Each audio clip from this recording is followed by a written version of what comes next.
الله الله على الشرايط بتاعت زمان. حاجه كده جميله بتاعت زمان دي يا جماعه والله. الو، تليفون العمدة. تليفون العمده بتاع زمان. شوفوا يا جماعه انتيكات زمان. اللي انتوا شايفينه ورايا ده مش قصر ولا فيلا، ده انتيكات موجوده في الشارع. بصوا العظمه، بصوا الرقي بتاع اهلنا زمان. عايزكم تبصوا وتركزوا في التفاصيل الجميله دي. بصوا يا جماعه، بصوا التسريحه الجميله دي. بصوا النيش ده، ما اعرفش اسمه نيش ولا لا، بس يعني ده تقريبا النيش بتاع زمان.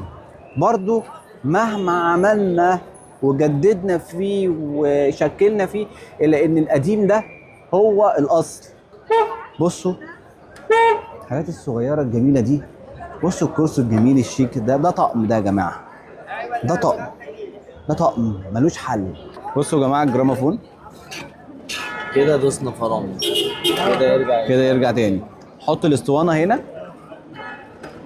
وتنزل ده عليه ويشتغل الجراموفون مع فنجان قهوه بقى وعيش الحياه. الله،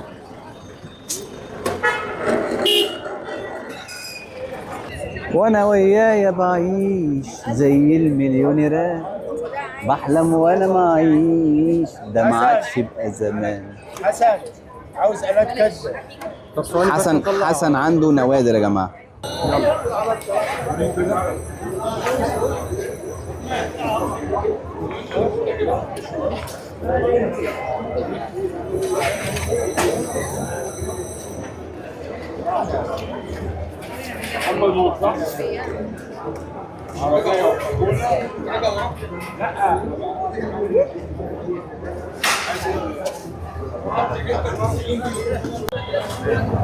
الترومبيت بتاع فرنسا.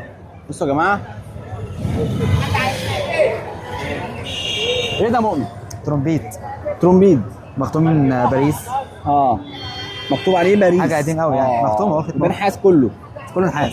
بصوا يا جماعه، بصوا الزراير بتاعته حاجه تحفه. وايه ده يا مؤمن؟ دي دله نحاس احمر، بس حاجه قديمه قوي. ده ايه؟ نحاس احمر دله. يعني ايه دله؟ صابي فيها ميه. اوه، بس حاجه قديمه جدا، النحاس بتاعها اصلا سمكه تقيل. بصوا يا جماعه الدله بتاعت زمان.